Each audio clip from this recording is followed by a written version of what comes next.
This is The Sports Life. On behalf of the Pasadena Tournament of Roses, I invite all fans to Pasadena on January 1st, 2001, to see their team, the Purdue Boilermakers, play in the 87th Rose Bowl game as the Big Ten champions.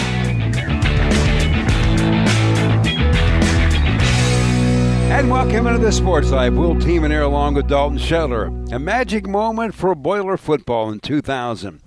As a team led by Drew Brees, coached by Joe Tiller, in a three-way tie for the championship in the Big Ten along with Northwestern and Michigan, get the invite to the Rose Bowl, their first since 1969.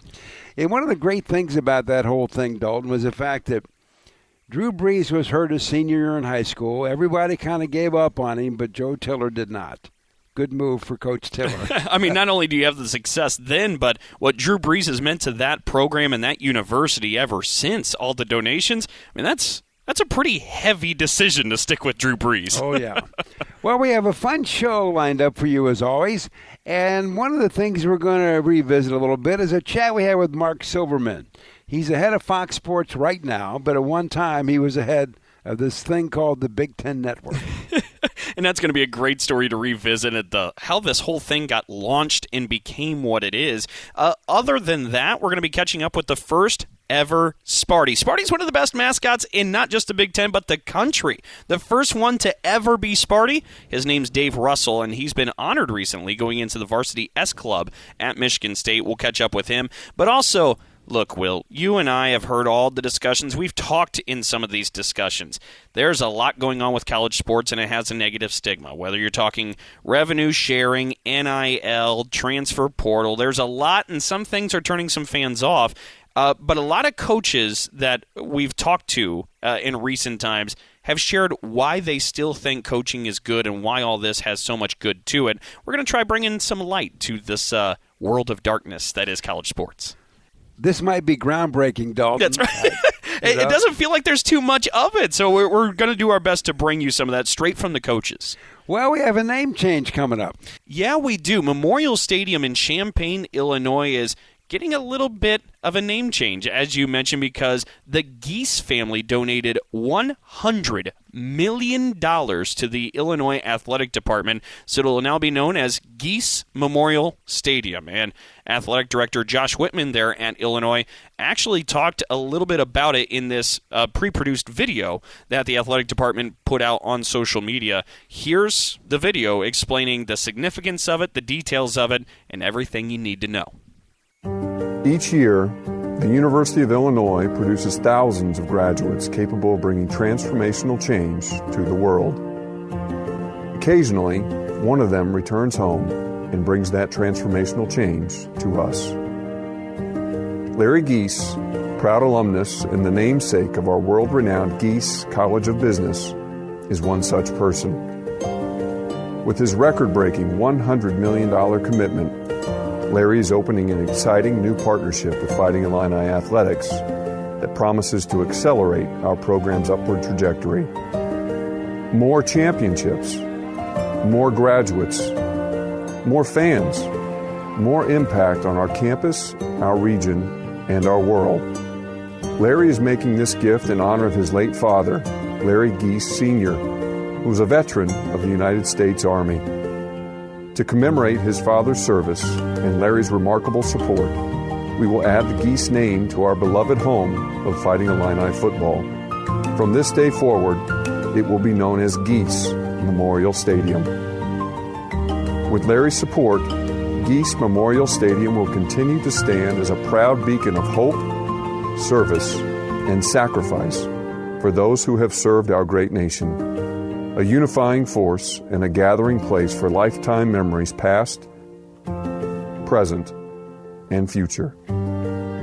Please join us in thanking Larry Geese, one of this university's great philanthropists, in marking this seminal moment in the storied history of Geese Memorial Stadium.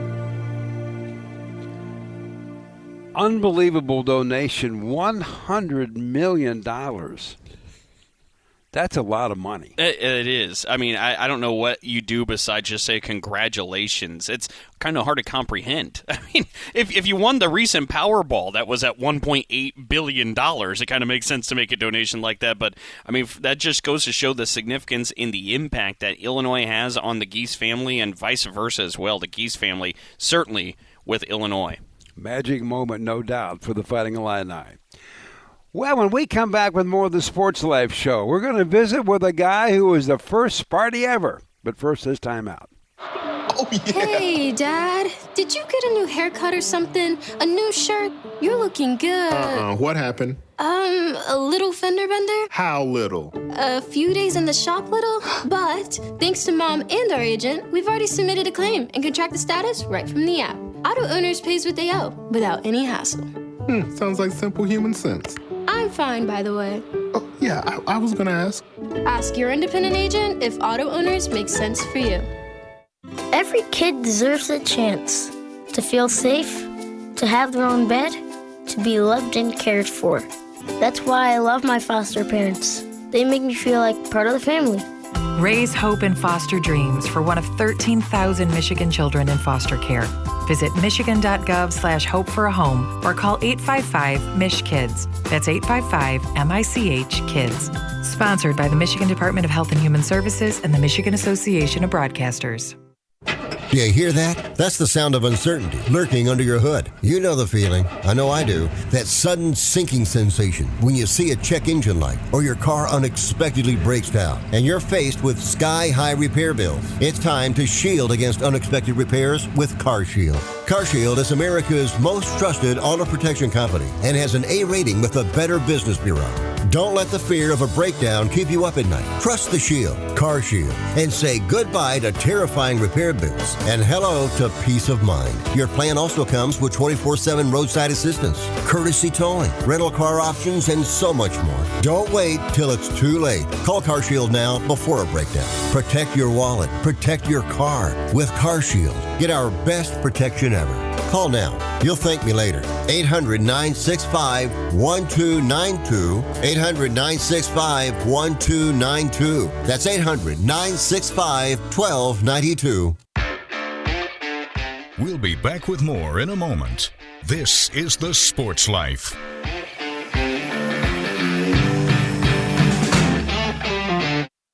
Roxanne Watson is on a mission. Hello, how are you doing today? She wants more people to register as organ, eye, and tissue donors. Are you an organ donor? Yes, I am. Yay. My goal is to sign up the most people in the United States. What drives her? Roxanne's own life was saved through the gift of a heart transplant, made possible by an organ donor. I decided that day that I was going to devote myself to the cause of organ donation and signing people up and honoring my donor by doing that. Now she's back to health, and she's a powerful force helping to save lives every day through her work. Imagine what you can make possible by leaving behind the gift of life. 8 people can be helped with the major organs, and up to 50 people can be helped with a little bit of everything. And when you think about it that way, that you could help that many people, it's amazing. It really is. Learn more and sign up as an organ, eye, and tissue donor. Go to organdonor.gov. A message from the U.S. Department of Health and Human Services, Health Resources and Services Administration.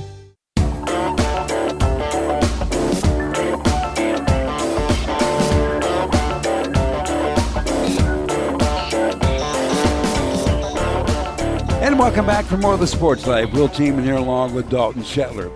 Well, one of the things Dalton and I have talked a lot about on this show over the years is the tradition of college athletics.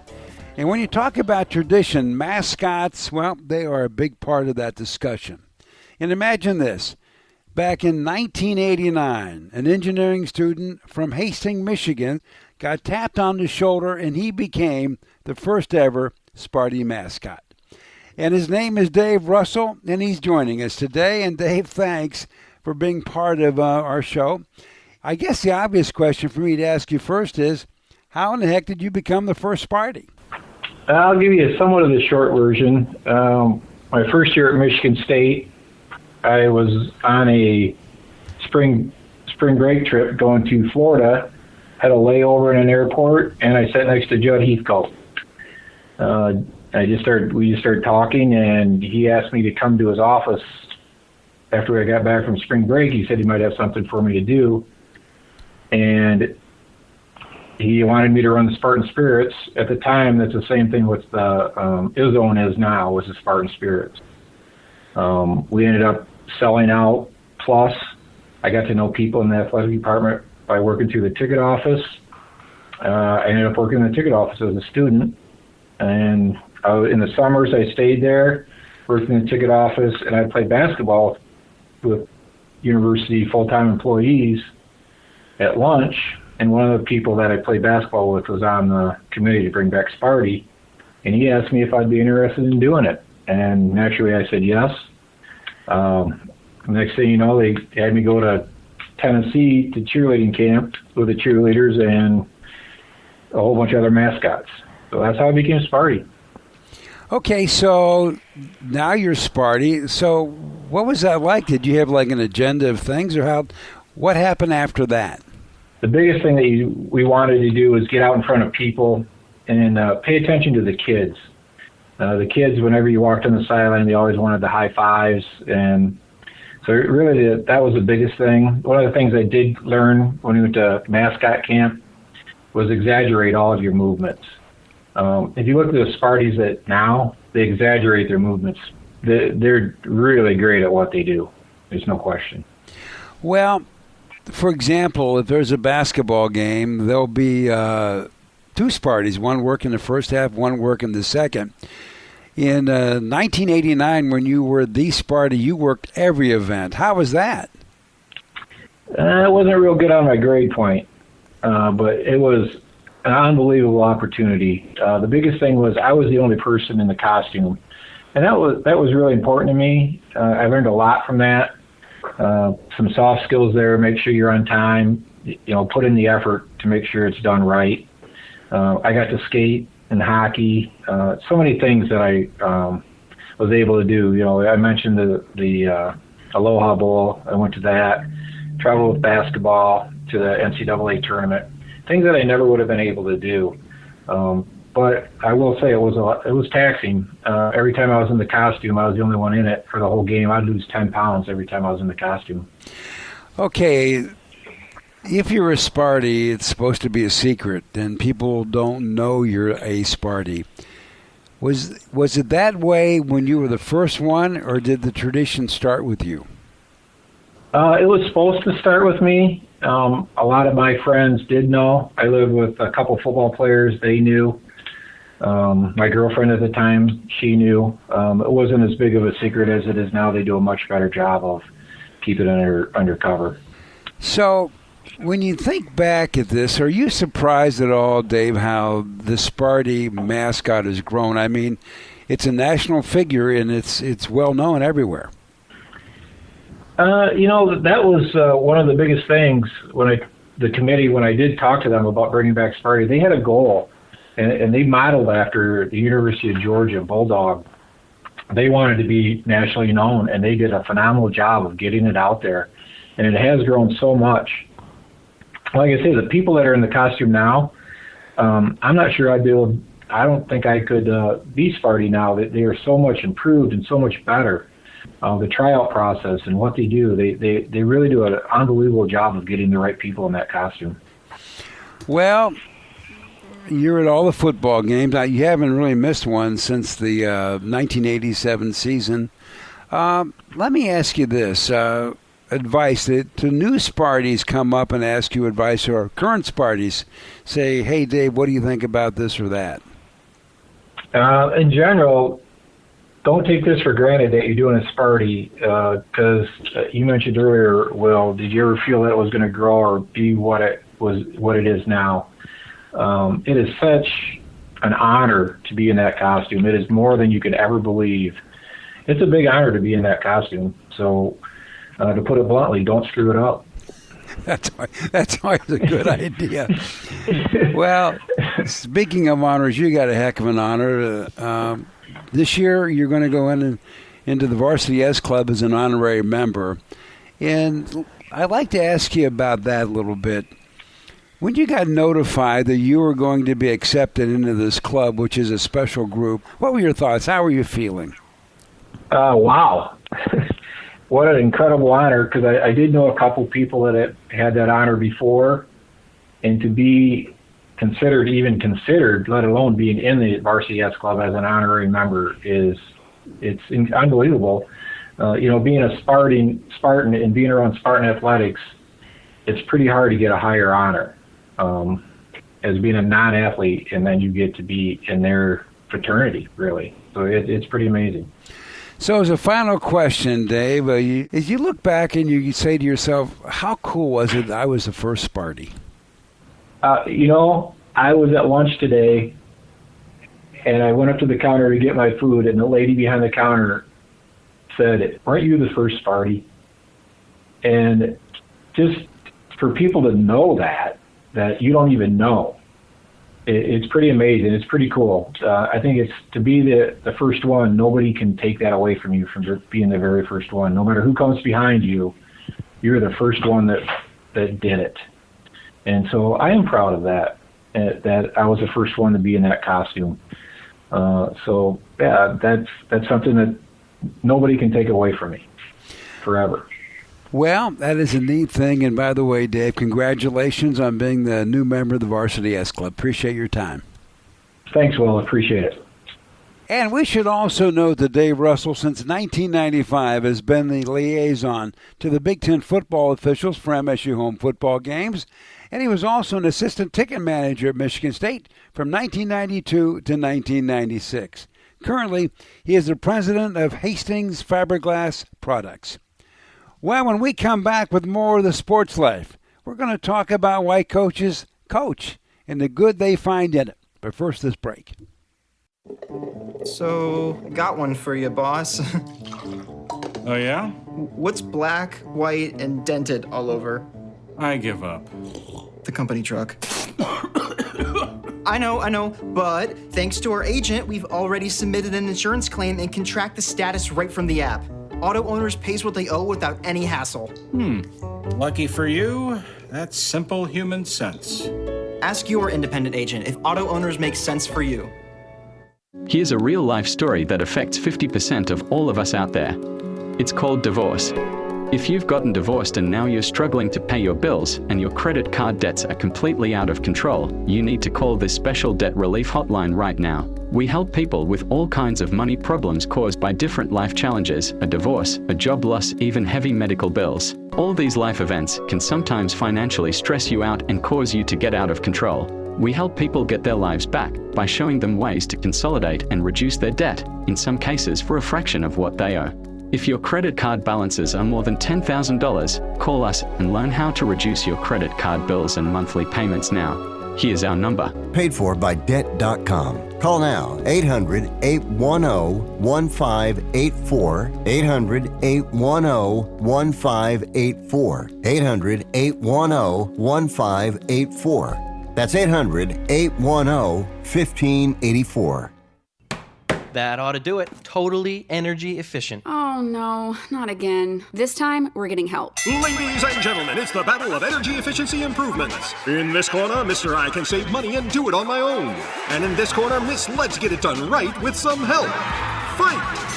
Or you could just go to avoidenergydrama.com. From sealing your home to helpful loan options, you'll find all the tips and tools you need to stop wasting energy and stay comfortable. Avoidenergydrama.com. Brought to you by Michigan Saves.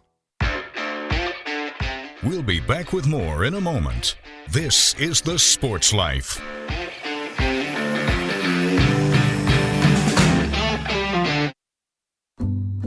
Unlike other health concerns, mental illness is not always easy to see.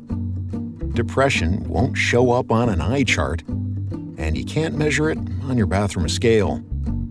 Sorting out a mental health concern is not something to attempt on your own. You won't find a bipolar disorder by looking at a thermometer. Like many other health conditions, help for mental illness takes professional diagnosis and treatment. Anxiety won't just go away under a stick-on bandage. So the sooner you seek treatment, the better. If you or a loved one has a mental health concern, don't go it alone. Find out what to do. For 24-hour free and confidential information and treatment referral, call 1-800-662-HELP. Learn more at samhsa.gov/support. That's samhsa.gov/support.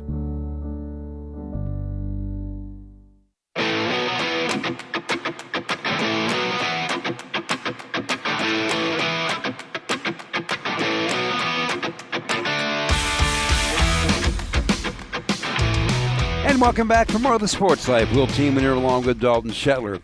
Well, as we said at the beginning of the show, if you want to talk about negative things in college sports, well, you've got a pretty good laundry list of things you could visit. Well, today we're going to take a little different approach. We're going to talk about coaches who still see good in coaching. Yeah, and it really is a pretty neat thing.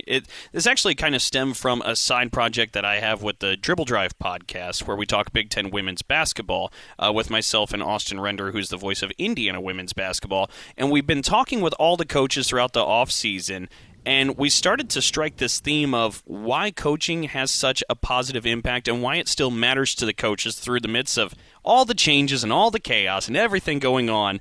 And we found some pretty good answers. So let's start off in East Lansing, where Michigan State's Robin Freilich gets ready to enter her third season. She shares what is so good and special still about coaching. But I think that, the landscape has changed so much since I took the job.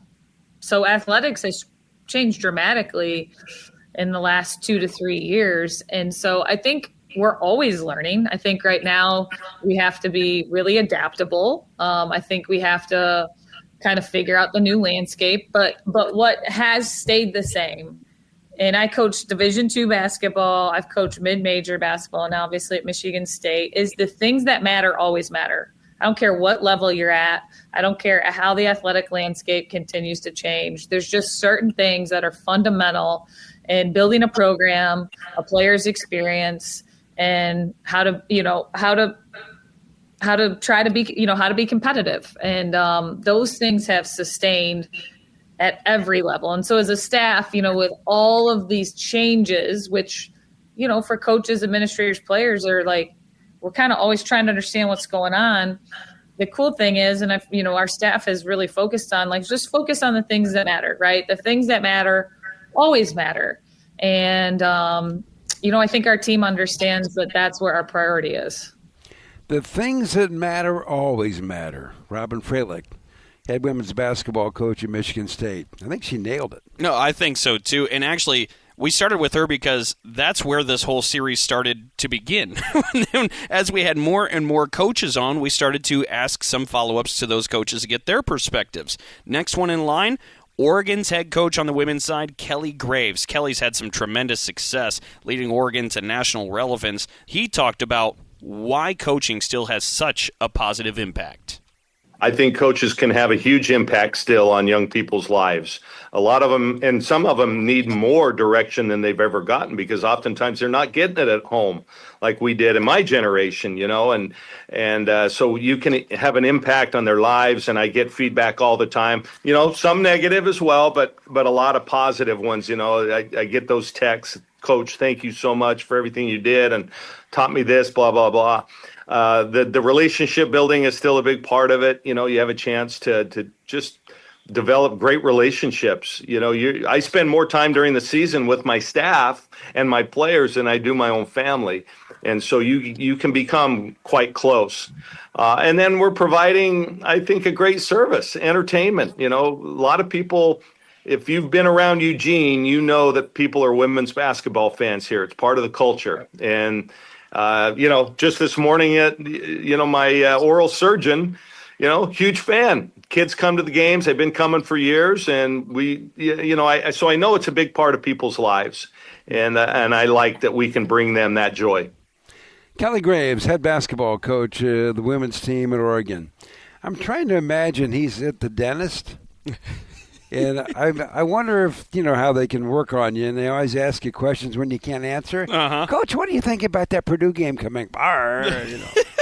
I love that, too. Well, it was funny, too, because Kelly and I shared a moment off air where he brought up the oral surgeon then during that interview because I had my wisdom teeth out right around that same time. So we were having some fun with each other. But beyond that, how about we transfer now over to Evanston, Illinois, where Joe McEwen, who's been a long-time head coach for Northwestern women's basketball, gets ready to enter his final season as head coach of the Northwestern Wildcats. He talked about the impact that coaching has on young people.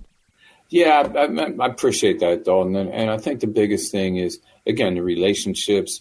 And, there's a lot of young people here that I've brought in, and I've watched them grow up. And they've gone through some hard times. We've supported each other. And, I want to see them succeed. I want to see them graduate from Northwestern, which,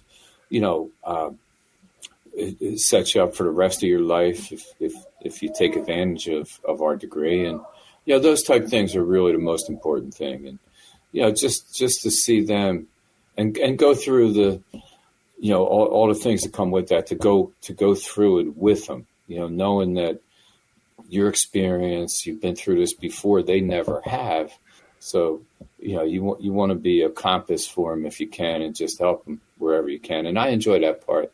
And it's tough love. There's a picture that I'm looking at of Pat Summit, who's a good friend of mine. And, I was at her service and I'm looking at the celebration. And, she preached tough love every day, And I think that, they're the things that when you see the end result of that with players, Maggie Lyon's on my staff right now. Played for me, went through a lot with me. Ivy is on my staff right now, played for me at GW, went through injuries, played in Europe. And next thing you know, she's working at Northwestern. And, you see those things and it makes you feel like, hey, you're doing the right things. Well, Joe did a lot of right things. Entering his 17th year at Northwestern, he began coaching way back in the 86-87 season at New Mexico State. Was a former Big Ten Coach of the Year in 2020. He's done pretty well everywhere he's been.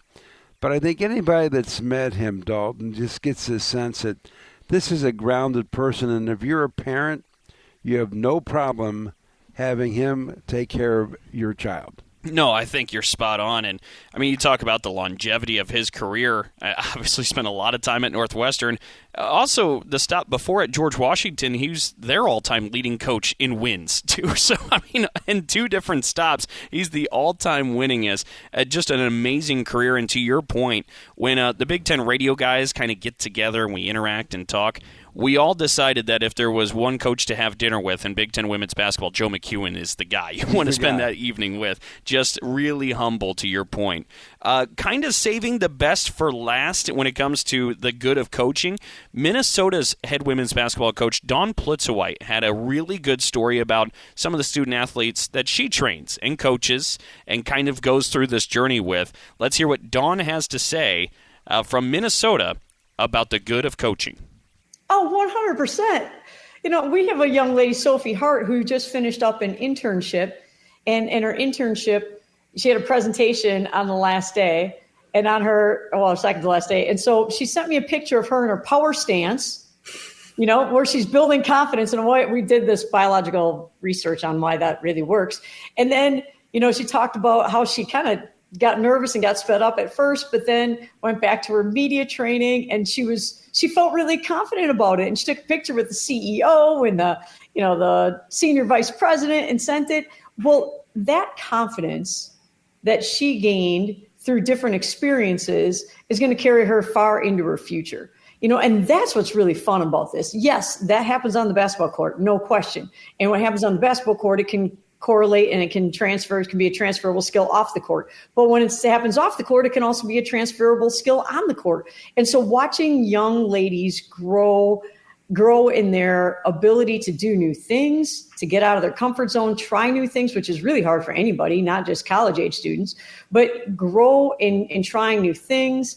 And then understanding that It's not always going to go your way, but frustration isn't going to help. So how do you adjust it? How do you try something new? How do you bounce back? And then all of a sudden you do something that you haven't done before. You have the ability to try something at another level, but it just keeps growing. This cycle of being confident enough to try new things, having success in new things, obviously not always right away, but then being willing to try new things. That's what this is all about. That's when this is really fun. Yes, championships, important. That's what we're striving for. Yes, postseason opportunities, 100%. But this is a lot bigger, in my opinion, than just trying to go on the court and win games. And I think she's right. It is much bigger than that. And I think people realize that later as their life progresses. She talks about getting in a power stance. That's right. Do we have like an announcer power stance? Well, maybe we could create something here. I mean, you're onto something. We could teach some seminars, some clinics. Get ready for the big game, getting your power stance. That's TBD. So keep an eye out for that coming up later on. But one more thing we do want to get in here. It's a little bit different, but this was a funny story that came out of the Dribble Drive podcast that we talked about, that myself and Austin Render do as a side project, talking Big Ten women's basketball. And it's about Oregon and Kelly Graves yet again, the head coach there in Eugene. He had a player who's been a great for him, Peyton Scott, who finally graduated. She's done playing college basketball. He decided to bring her on his staff. He explains why, but also gets to a pretty funny story about their contract negotiation. Well, Peyton's amazing. I mean, she's going to have my job someday. She was born to be a coach. She's a great leader on the court. Was our heart and soul the last couple of years. Unfortunately, she was injured 2 years ago, and it really hurt us. But last year, just had an amazing year, scored over 2,000 points in her career. And so she was a no-brainer when we had a new position open. We created a new position. It was a no-brainer. She wants to get in the business. It was really kind of funny, though, fellas. This is the day and age we live in. When she, signed the written offer, right, accepted the position, she saw the salary and she goes, "Coach, that's less than I was making in the NIL." and I go, "Guess what, Peyton? Welcome to the real world. What these kids have been living in is not really the real world." So she had a rude awakening, but we're really happy about having her. She's going to elevate the program even more. How crazy is that? And we've all figured that's got to be a conversation at some point, right? A reality. But to actually hear it from one of the coaches was just hilarious. I mean, in the NBA, okay, a player makes more than the head coach. Okay, we get that. Sure. In college? What? It is wild. What a wild time. It is really goofy. Well, when we come back with more of the sports life, we're going to talk about this thing that changed the way you can market your conference. It was called the Big Ten Network. What was it? How did it start? We'll have the story in just a moment. Oh, yeah. Hey, Dad. Did you get a new haircut or something? A new shirt? You're looking good. What happened? A little fender bender. How little? A few days in the shop little. But thanks to Mom and our agent, we've already submitted a claim and can track the status right from the app. Auto owners pays what they owe without any hassle. Sounds like simple human sense. I'm fine, by the way. Oh, yeah, I was gonna ask. Ask your independent agent if auto owners make sense for you.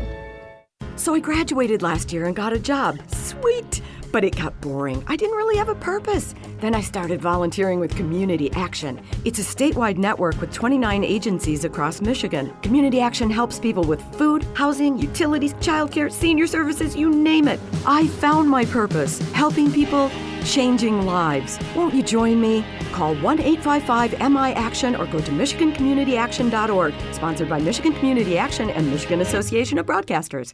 This is a potter's field. When people can't pay for their funerals, they are buried here. It is a lonely, desolate place, littered with unmarked headstones. No one visits. No one leaves flowers. But it doesn't have to be that way. For as low as $1 a day, you can ensure your family will have the money to pay your funeral expenses. We offer burial insurance plans that pay up to $30,000. Considering the average funeral costs more than $10,000, that's peace of mind for your family. There are no medical exams, your rates won't increase, and your policy cannot be canceled as long as you make your premium payments.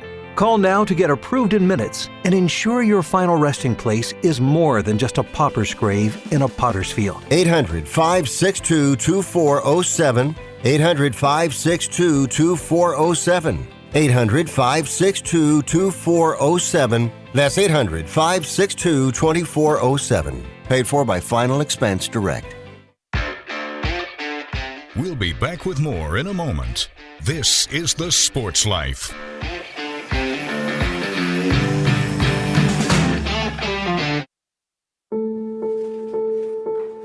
We all make choices.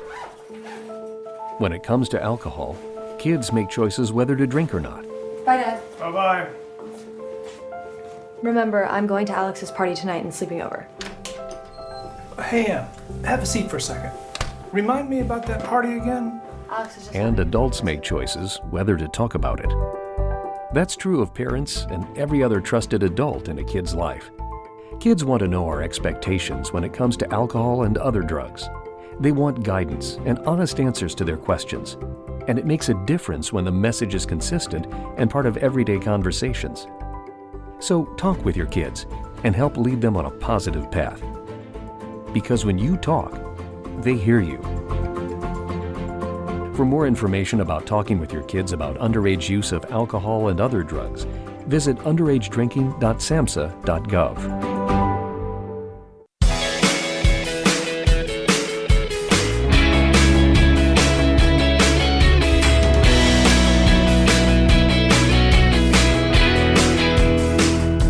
Welcome back for more of the Sports Life. Will Tiemann here along with Dalton Shetler. And don't forget, auto owners insurance, simple human sense.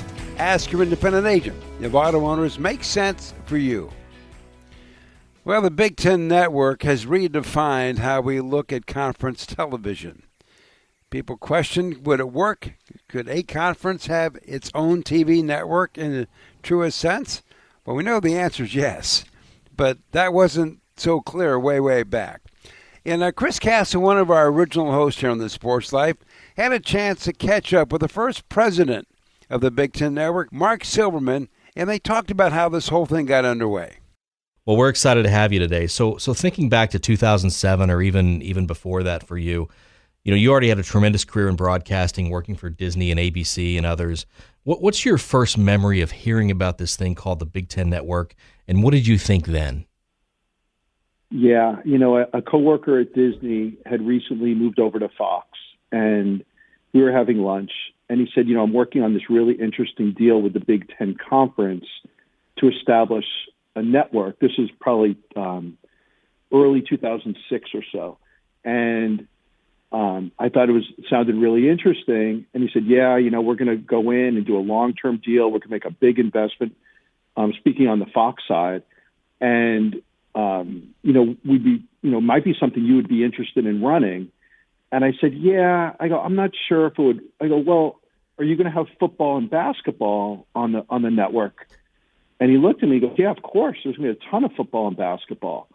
And when he mentioned that, I was very familiar with the Big Ten. And I knew that the second I heard you had the leverage and the know-how that Fox brought to, and the resources that Fox brings to the table, and you have the Big Ten universities and the fans and the great programs. I right away. I mean, I'm kind of a skeptical person by nature. It doesn't take much. Most things I kind of shrug my shoulders at. But when I heard that, I thought this was going to be something that was going to be successful, and I was very interested. And I started, from that point on, pursuing the role and meeting with Commissioner Delaney, and it was. And look, it's become, more successful than anything I could have really thought about. But right when I heard it, I really believed in the concept that it would be successful. So that was really a game changer when you take what was maybe traditionally known as a third-tier game, like the unselected football and basketball games, and bring those up to the Big Ten Network. That's the difference maker in your mind, and that's really why it's been successful, you think? Yeah, the structure of it, right? It had, obviously you had the local appeal with these third-tier games, and you still knew that the hardcore fans would want it.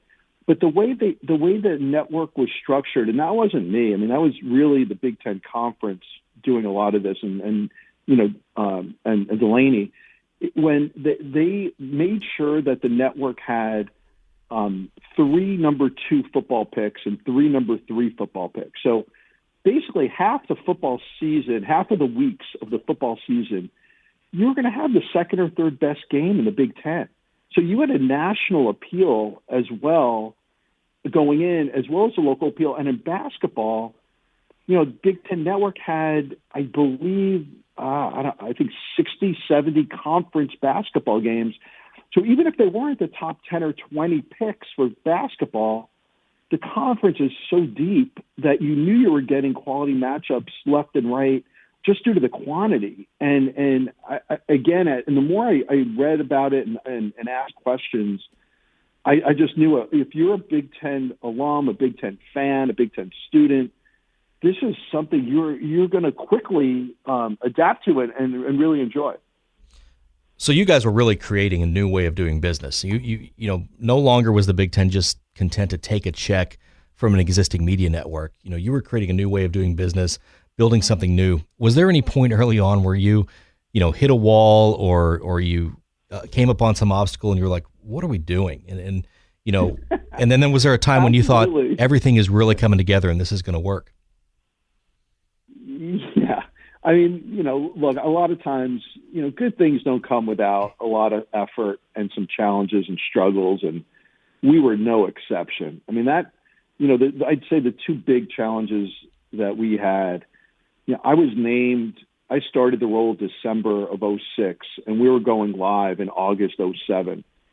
So, basically had 8 months to staff a network, figure out our programming, hire production people, understand, sell advertising, get the distribution deals done. We had a massive amount of work to do in a really short amount of time. And then you couple that with, a phone call I got from SBJ in early July. We're launching now 6-8 weeks later, and we don't have many distribution agreements at the time. And the reporter, who's since become a friend of mine, but at the time I didn't really know very well, he called me and he said, I'm writing an article for tomorrow in this trade magazine. And I just spoke with the heads of Comcast, Time Warner, and Charter, and they all told me there's absolutely no way they're ever going to carry the Big Ten Network. I'd like a comment, please. And I was completely thrown off guard. I had no idea this was coming. And from that point on, for the next couple of months, and then leading into throughout that first year of BTN, we had no big cable companies looking to carry us. And, kind of, Chris, what you mentioned, we're trying to start a new model. And, we felt, similar to the way like a regional sports network, Fox Sports Detroit or some others, they get compensated by the cable company, and then it's just part of your cable lineup. And we felt if you have compelling enough programming, if you're relevant enough to enough people in the area, that's the level of service we should be on. And that was what we had believed, and we fought to be distributed at that level. And the cable companies united, and they did not let us get carriage. And there was a lot of negative outcry from the media and from the fan base. And the media didn't really kind of understand. All people started gathering as we now launched and we're on the air, that their games weren't on. And it got to be pretty dicey there for a while. And we literally went the first full year without Comcast, Time Warner, or Charter. We were on DirecTV, and we got Dish Network. A real quick story. I know I've been going here for a little bit. Oh, that's great. But no, so we're now launching. It's the opening week. It's Labor Day. We're on the air. We're not on any major cable system throughout the Midwest and the country, really. And we happen to luck in to getting the Michigan Appalachian State football game as our first game. That's right. And a lot of what the negative reaction to us had been was that we had no quality games and nobody cared about what was on our network, so people wouldn't miss it. So, we ended up having this Michigan Appalachian State game. We thought it would be a decent game. Appalachian State, Division II school, I believe at the time, had done well, but, it was still Michigan at the Big House. So it's our first game, And, we're in the control room. We had gone through a lot of negative publicity, and this had become pretty heated. A lot of Michigan fans missing out watching this game. Then the game comes on. It's a really good game. Appalachian State takes a big lead. They're fast. They're quick. They look really good. Michigan starts coming back towards the end. Fantastic ending. Michigan makes a long pass play in the closing seconds. They're trotting out to kick what would be a game-winning field goal after trailing the entire game. And our executive producer at the time, we're in the control room, and everyone's pretty excited. It's our first game. The network has only been live for a few hours. And I turned to my producer, and I said, gosh, unbelievable. What a game. This is amazing. Let him kick the game-winning field goal, and, it'll be a great first day. And then the producer, who happened to have gone to Purdue, turns to me, and he said, wouldn't it be better if he misses it? And I look at him, and he goes, think of all the publicity that this game will get if Michigan loses this game. Right. And I said, yeah, I guess, but, come on, we need Michigan to win. So the field goal ends up being blocked. Appalachian State's dancing on the side, at the big house. It's at the time considered the biggest upset in college football history. And it's on this little tiny network that launched 18 hours earlier that's barely seen anywhere in the country. And all of a sudden, our phones start ringing. ESPN's asking to run highlights and run it all over on SportsCenter. And we say, fine, as long as you put the Big Ten Network logo in all of our highlights. You can't take that out. Right. So all of a sudden, we're the lead story on SportsCenter. All people are seeing is the Big Ten Network clips and the highlights. TV stations throughout the Midwest weren't able to record the game. So for their nightly newscasts, they don't have highlights of this game. And they're asking us, can you send us highlights of the game? Can you send us highlights of the game? And we're saying, sure, just you have to mention the game was on Big Ten Network. The game was on Big Ten Network. So a week later, we got a Dish Network deal done. We got a bunch of other smaller cable deals done. And that game really helped kind of put us on the map. And definitely one of I don't want to call it like fondest memories since I am a Big Ten guy and I'm not happy Michigan lost, but it probably, at the end of the day was a positive for us. Yeah, but in the world of brand building, Michigan taking a loss that day meant how much more for the whole conference, including Michigan. So that's a tremendous story. Hundreds and hundreds of millions of dollars. Yeah. So you mentioned Jim Delaney earlier, and everybody certainly knows about his history and his legacy and everything he did for the Big Ten. At the end of the day, when history writes the book about Jim Delaney, is the development, the execution, the conception of the Big Ten Network, is that his crowning achievement? Is that the most impactful long-term role for the conference? It's definitely up there. And this is, I can't even describe at the time he just made this decision, how bold a move it was. There was not, everyone, launching these conference networks now, on the heels of ESPN, whatever, that doesn't take a heck of a lot to go have ESPN launch a network for you, which is what some of these other conferences have done. Sure. I mean, what Delaney and the Big Ten did, when they ESPN at the time was the only game in town willing to spend money for programming rights, and ESPN knew it, and they really lowballed the Big Ten when the deal was up, and the commissioner went from network to network trying to find an alternative. Nobody was spending money for college rights at the time. And he came up with this concept after seeing what the Yankees had done with Yes Network in New York. And he found a partner in Fox willing to take a risk. Fox, always a big risk-taking company under the Murdochs. They'll take a gamble that other companies really wouldn't do. And you had Jim able to get the presidents who, I don't know if they actually fully understood the risk that they were taking.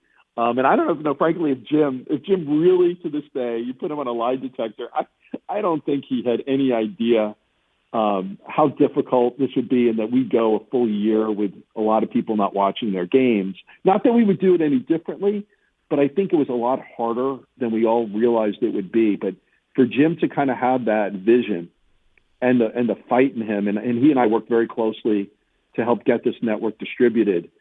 I mean, it's literally, it's probably brought in $500 million to the Big Ten schools beyond what other conferences had by having that desire and the fight in him and the vision to go to make this happen. Yeah, and you mentioned, certainly it continues to be the leader of all collegiate conference, television networks.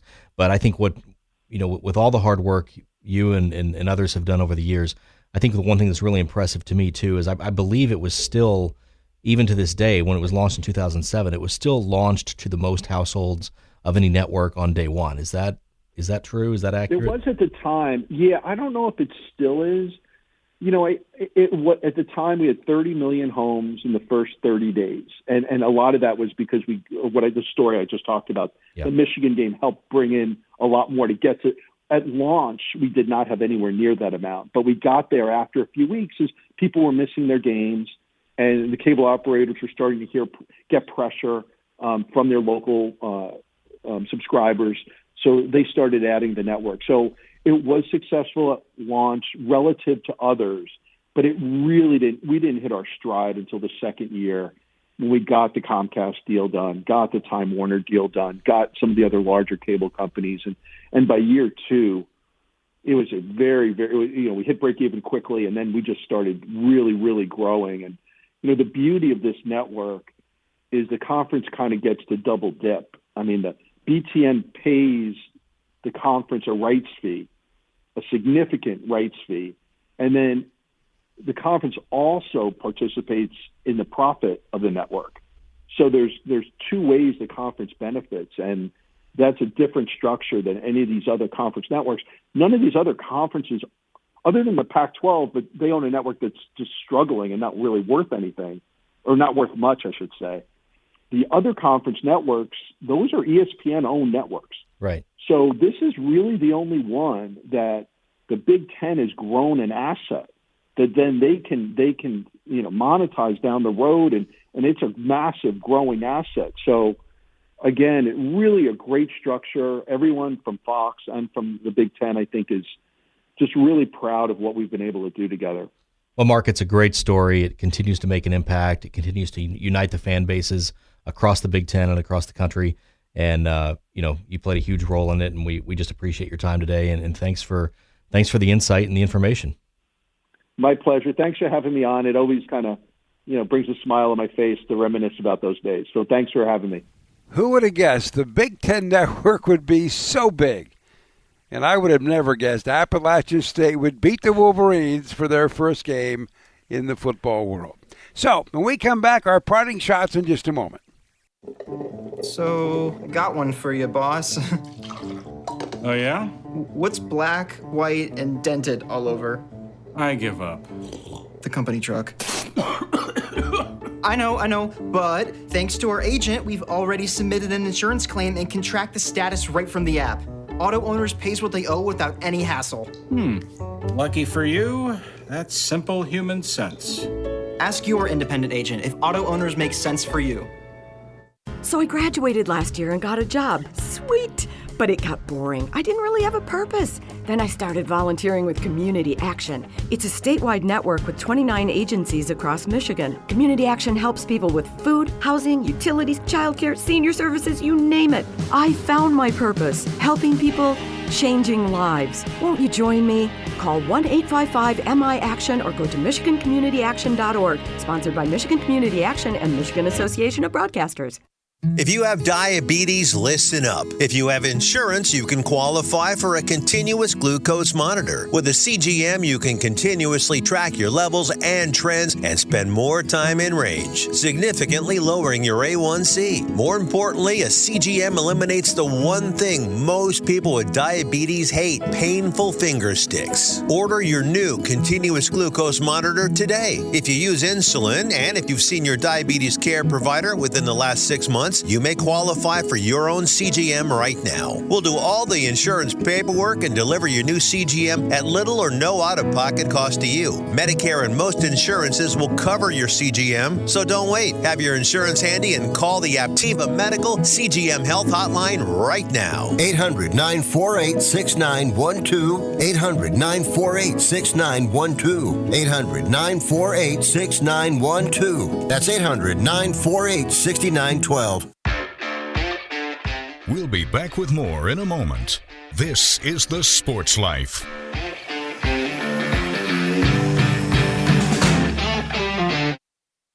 Anybody ready for a burger?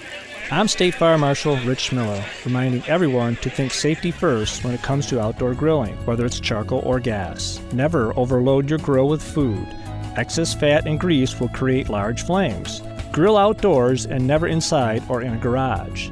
Never leave a grill unattended and always keep a fire extinguisher nearby. For more tips on safe grilling, visit the Bureau of Fire Services website at michigan.gov/BFS. Medicaid and CHIP offer free or low-cost health coverage for children and teens. Hospital and doctor visits, prescriptions, shots, and more are covered. That's peace of mind for parents if a child is sick or gets injured. And parents may now be eligible for Medicaid too, even if they've applied in the past. Enrollment is always open. Visit InsureKidsNow.gov or call 1-877-KIDS-NOW. Paid for by the U.S. Department of Health and Human Services.